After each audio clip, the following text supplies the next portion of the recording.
First of all, Mr. Hangu Park, who is the president of KOSMO, will talk about the promotional strategy and action plan for innovation of smart manufacturing in Korea.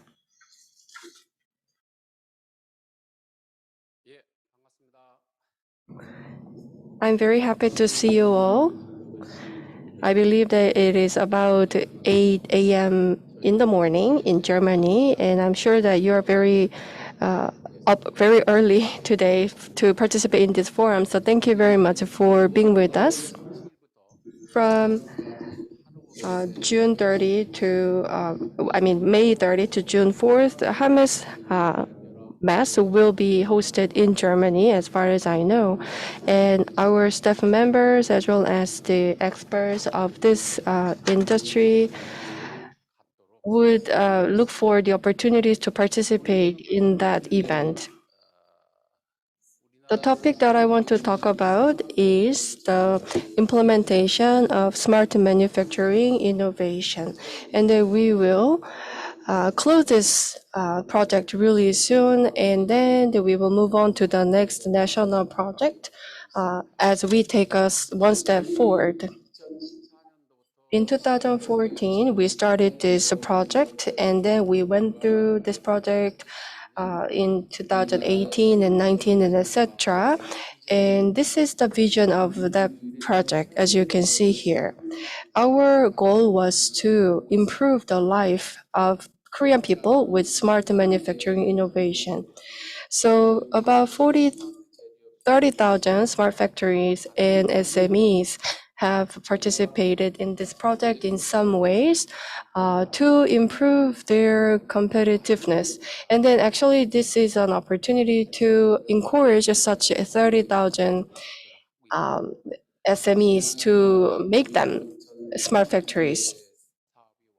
And then until last year, we have reached 25,039 in terms of the number of smart factories from 2014 to 2021. And then the minister who was in charge of this said last year that we shouldn't focus only on the numbers, but we must focus on the quality itself. So actually, rather than focusing on the number, we started to find measures to actually give right support and good help to the SMEs and companies. And in this way, we are supporting these companies to become smarter. And we are also supporting the SMEs to become really smart companies and smart factories. So as I said, that the result of a performance survey of 7,903 manufacturing companies built smart factories between 2014 and 2018. So 7,903 manufacturing companies built their smart factories, and we compared before and after. And you can see that productivity was increased by 28.5%, quality up by 42.5%, and then the employment rate was up by average 2.6 employees. So you can see economic values from the slide. And also at the same time, as I said, our goal was to improve the life of people. And if the productivity is up by 28.5%, we believe that we should have better performance. As you can see, so you can see that we have many different vendors to complete one product. And then most of the SMEs who are involved in this project are in tier 2 or tier 3. So even though their productivity level goes up, for example, if one company used to manufacture 1,000, but if their productivity is up, so if they can manufacture 1,300, that means they need to have the right buyers to actually buy these products.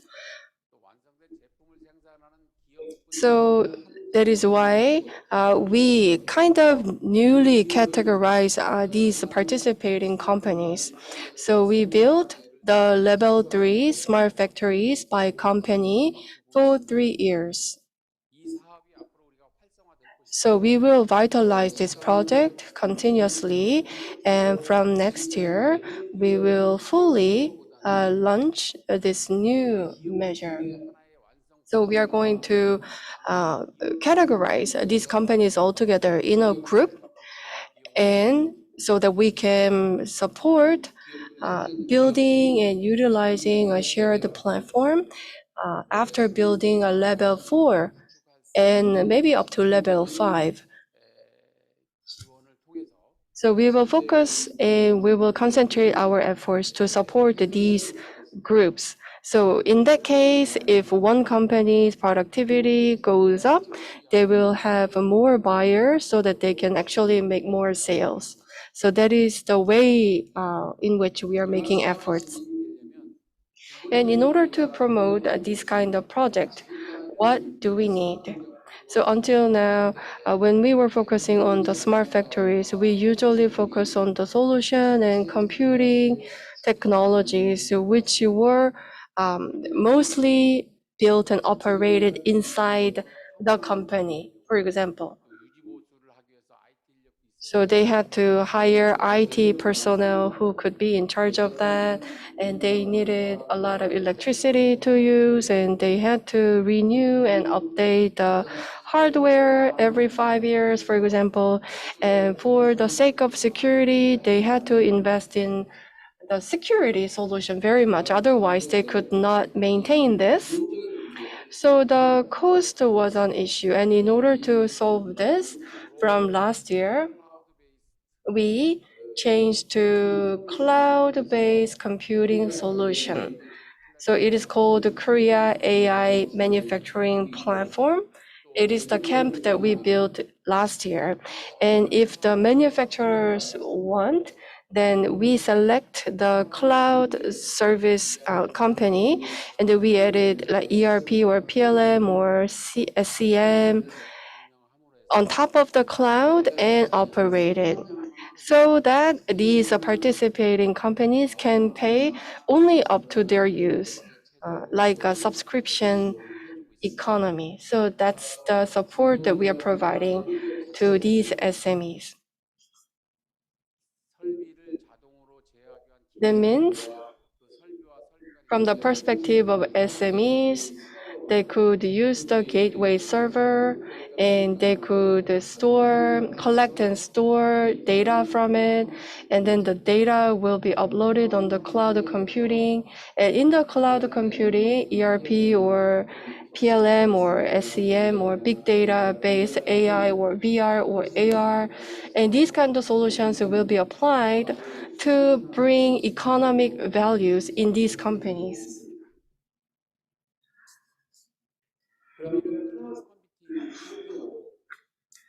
So in this cloud computing environment, and in order to operate ERP, PLM, or SCM, the most important thing is not to have as much customization as possible. So we should have less customization. So for example, if we apply a solution to another institution, then that means the cost will go up and economic value or the way of work are not changed from the past form. So we need global standard and global platform and global solution. And if we don't make such a change, then during the fourth industrial revolution era, our manufacturing companies will find it very hard to make the lead. For example, if we have ERP and if MDS will be applied later, then we need to pay the ERP solution companies to actually connect it, and then it will request a lot of time and cost and etc. That means we will be able to exchange less data. That means we will not be fully use this. So that can be an issue. And then if we go to the global market and if we just sell physical products, then It could be possible, but it is not like that anymore. So we will make data as products, just like crude oil. So in the future era where the data will be considered as capital, this kind of solution is necessary. So we started to promote from last year, and then this year we need to make more efforts to select the cloud service providers, and then on the path supported by these companies, we need to build a socket, big data, ERP, PLM, and MDS, and etc., so that they can be all played on that platform. And then when we have the AI solution, then we will be able to play this very easily here. So we need AAS-based interface and AAS-based standard so that interoperability will be secured in this industry. So that is the big goal of the Korean government. So we will make this as one big software package so that SKT or KT or Naver or some global cloud service companies like Amazon or Google, we will be able to provide this one package so that they can use it very smoothly.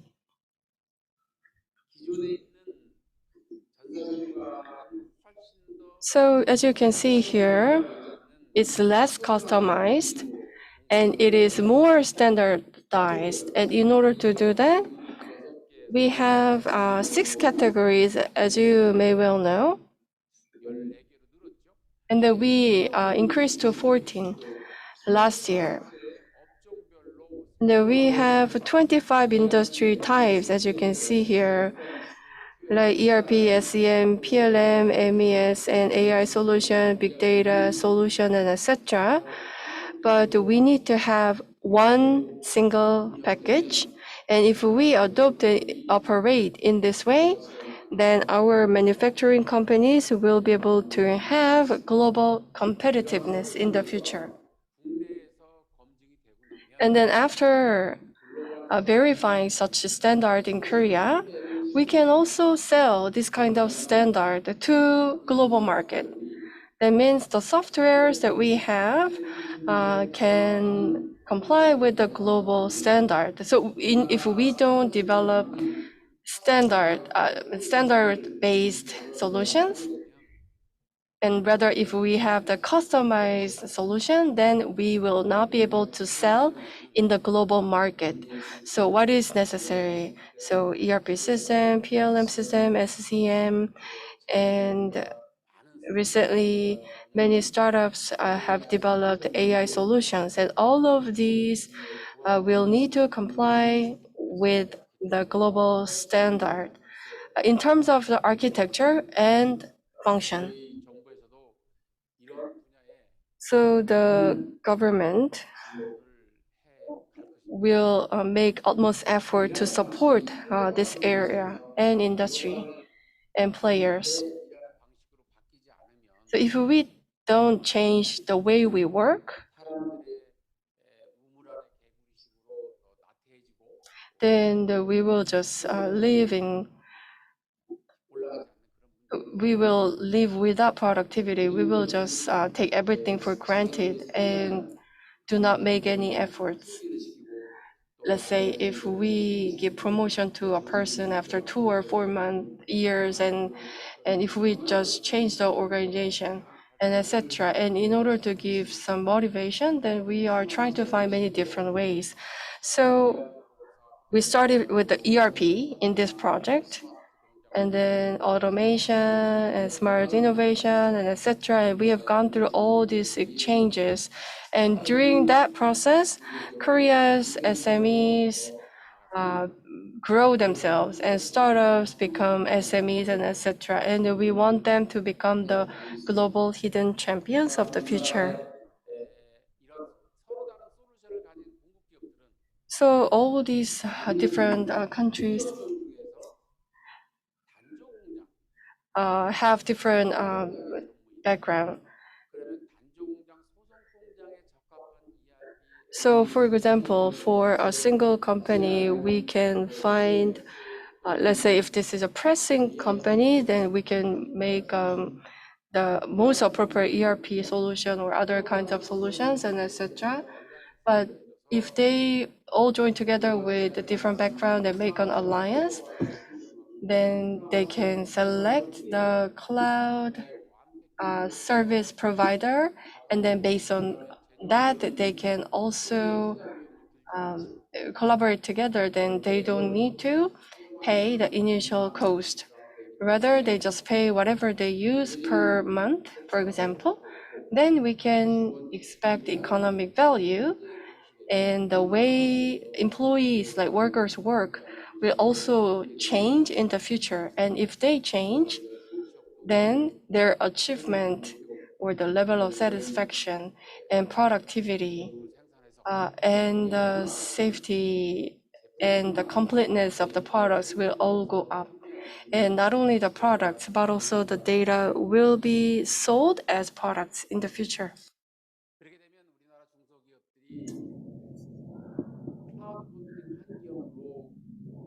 In order to do so, many companies have to make changes, but they are not willing to change yet. But like 70% of the manufacturing companies by 2025 will need to change, make changes, and they will migrate from the on-premise. So that means like even in like developed countries, many leading companies have already made changes. And what I mean by this is that many companies are already making changes to actually use this cloud-based platform. So if they use as an on-premise, for example, the cost would go up from, for example, 600 billion Korean won to 1 trillion Korean won. So you might be worried about the security or the leakage of data, like openness of data or the economic value. So that is why many manufacturing companies are reluctant to change to the cloud-based service, even though they want it. But what is more important is that we know that there is a necessity, but maybe the insufficient technology is kind of hindering them from making a change. It's because in order to make one package, we need to trust each other and communicate with each other. And when we have the profits, we need to have this platform to have candid communication, but we don't have it yet. So maybe that is why these companies are kind of reluctant to make changes. But about 50 companies are now making a lot of efforts to change to SaaS. So, and they're making a lot of changes actually.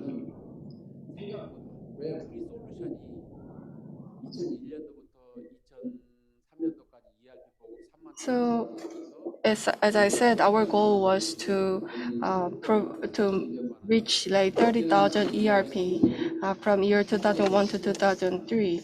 And the ERP system was about 300 million Korean won. But can you actually adopt it easily? It was not easy. So the companies with packages could not join the government-led project. But some others joined this project in order to deal with this kind of accounting by buying this ERP system.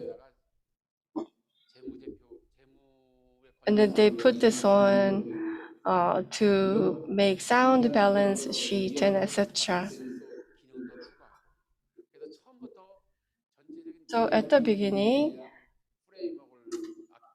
when we did this, we had to draw this ERP framework, but people just adopted whatever they could to make a good balance sheet inside their company. So it was not done well. So that is why the interfaces of the modules are not interoperable, but the speed is not good. So these problems are occurring. Internal Revenue Service is an organization of the US. And then for the soundness, the financial soundness, or in the ERP, they had to have this algorithm and this system and etc. So that is the global standard.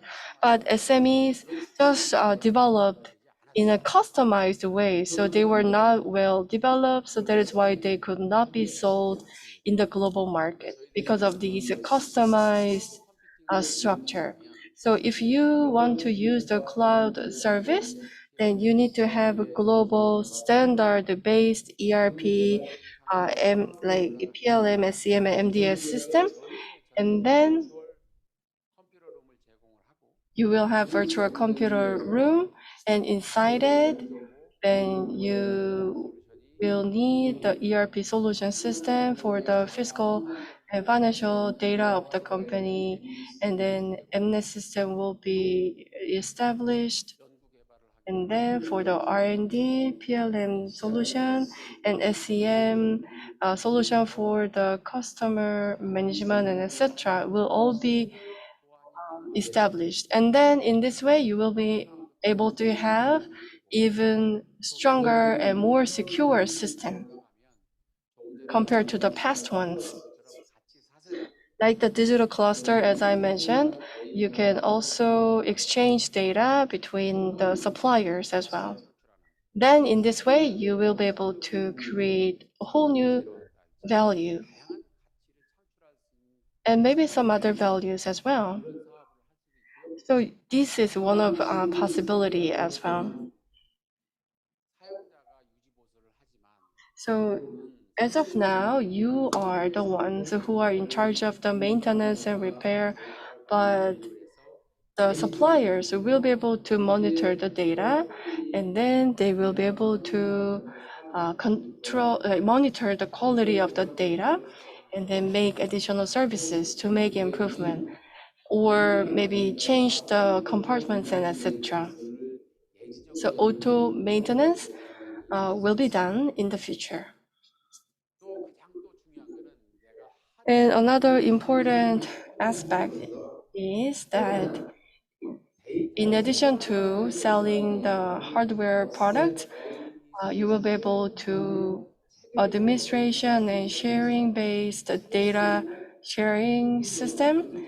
In this way, you can store the credible data, then you can also make product out of credible data, and you can also sell it. So you can apply the data to your own product.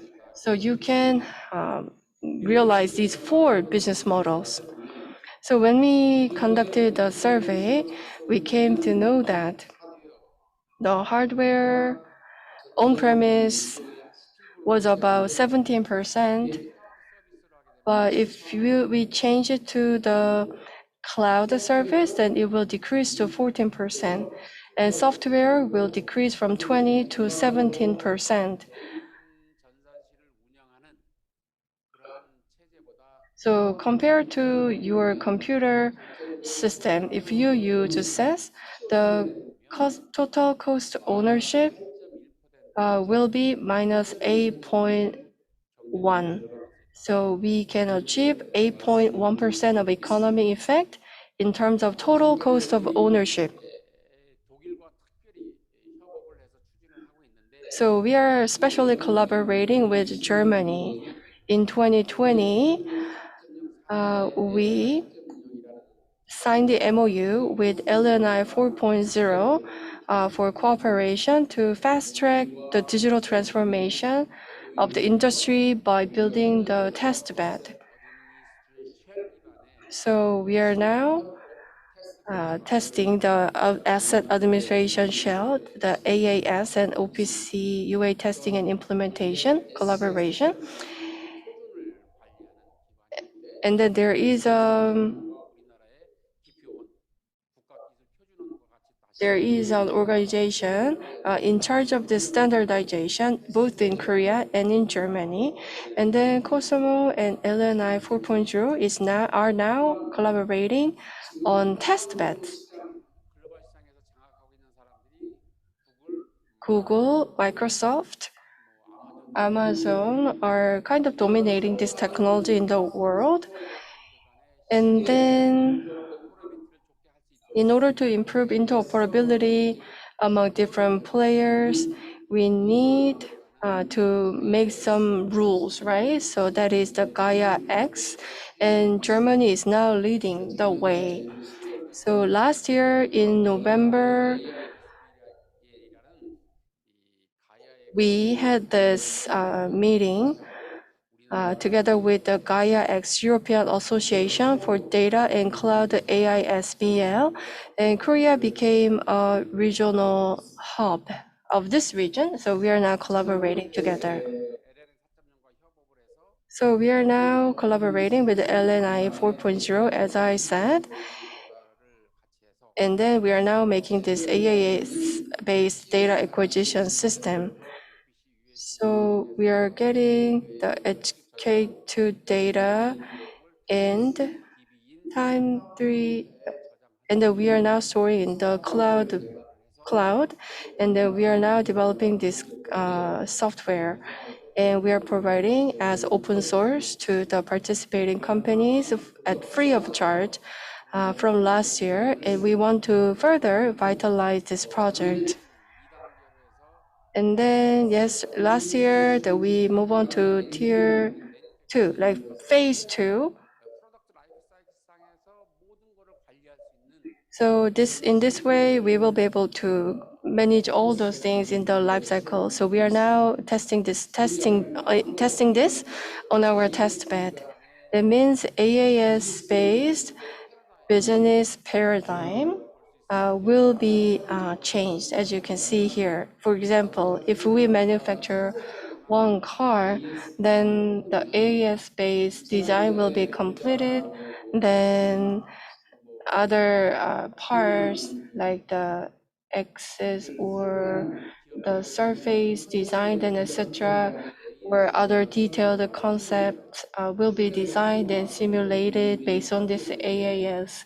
And then those smaller partner companies will be able to do their job, like detail simulation and bolts and nuts assembly and etc. So all of this will be manufactured and simulated based on the AAS. So the perfect simulation will be done on the AAS, and if we perfectly complete it, then we will be able to move on to the manufacturing. And if we sell this hardware product, then the AAS digital twin will also be able to sold in the future. So that's going to be the essential business model in the future. So security interoperability among CSPs is really important. So as I said, the Gaia X has been developed. Now it's under development. So in this way, we'll be able to migrate, and then the KT or LHN or LGCNS or LSKT cloud service providers will be able to interoperate together in this new system. And lastly, as we are collaborating with Germany, so there is a platform called Germany Industry 4.0, as you can see here. So with Germany at the center, France, China, Japan, India, and Korea are now joining hands together as we joined last year. So we are now making this AAS standard-based smart manufacturing transformation. I'm sure that we will move on to the win-win structure for all of us in the future. So thank you very much for your attention for the past 30 minutes. And I sincerely hope that Germany and Korea will know that the manufacturing, which account for 28 and 23% of the total GDP in Germany and in Korea, will be better valued. And we hope that we will be able to further strengthen cooperation between our two countries for this industry. I will see you all, my German colleague in Hanover, on May 30. Thank you.